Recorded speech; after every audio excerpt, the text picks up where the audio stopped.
They create money out of nothing.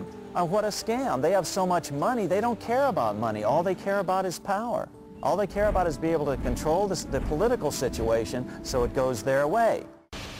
After a man has far more money than he possibly can spend for pleasures, what is left to excite him?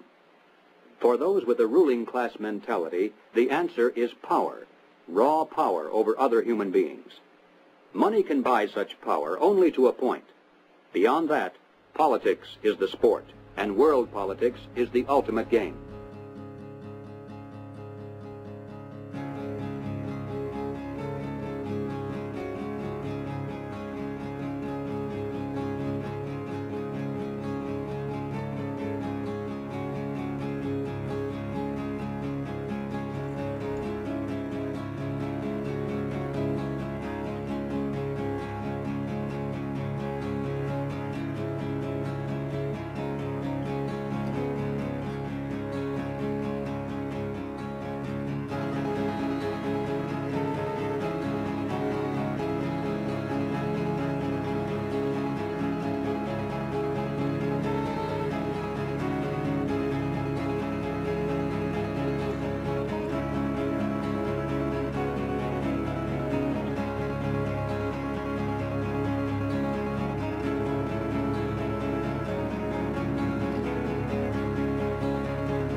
On the outskirts of the national capital today, black limousines with darkened windows converged on a hotel where private security guards imposed ironclad control. The limos carried royalty, political power brokers, and industrial titans to a secret meeting that will last all weekend. It's known as the Bilderberg Group. Could their objective be world domination? If you haven't heard of the Bilderbergers, it's for one reason only. They haven't wanted you to. At their annual closed-door meetings, no outsiders are allowed even close to the building. Here are gathered the most powerful individuals of the Western world, united regularly at club meetings. Yet nothing is reported by the New York Times, the Washington Post, or the LA Times. What really fascinates me is the complete blackout in the American press.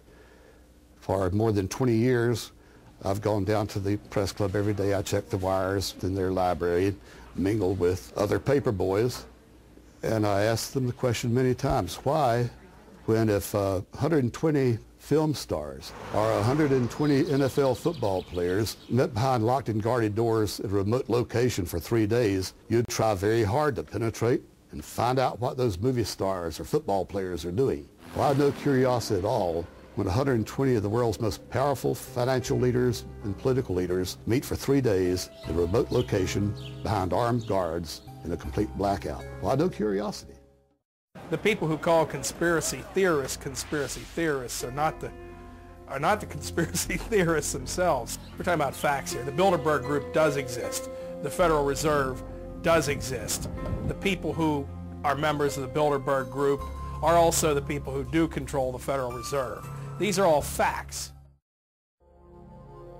In 1954, the elite of the planet met in secret at the Bilderberg Hotel in Oosterbeek, Holland. The Bilderberg Group would later admit that their mission was the formation of the EU. Once the EU was established, under the guise of trade deals, a North American Union and Asian Union would be formed. The three interlocking superstates form the core of the global government, while the United Nations would serve as a world regulatory and enforcement body over the Third World subregions.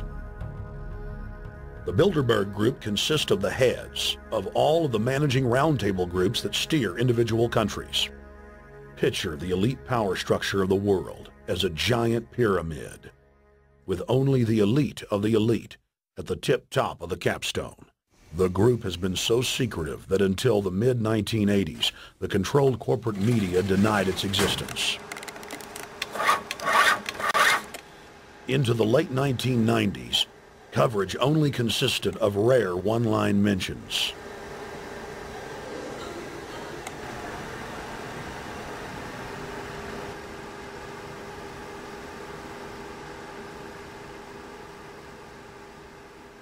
With the rise of the alternative media, their stranglehold on information has begun to slip. What we do hear coming out of those meetings is incredible about the plans of the New World Order to consolidate power. Political power and economic power coming together at the highest level. But what I call the lapdog media, the controlled media in this country, you would think that they would be going to court, crying freedom of information, open meetings, sunshine law, and all of these things, but the silence is deafening. Why is it the major media would deny this? Let's look at the ownership of the major media. Let's look at the roster of, say, the Bilderberg meeting. Katharine Graham owns the Washington Post. Katharine Graham has been to the Bilderbergers.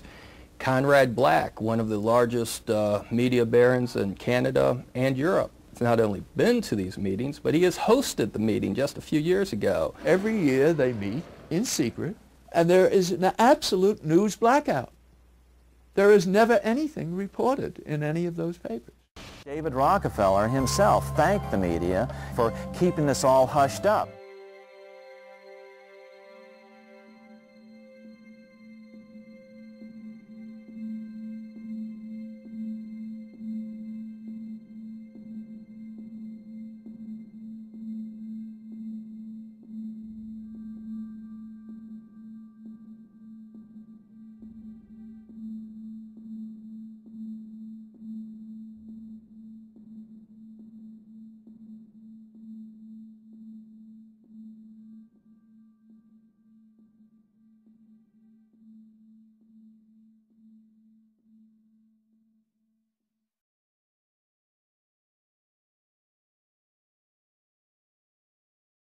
First heard about Bilderberg in 1975, and I said, I don't believe it.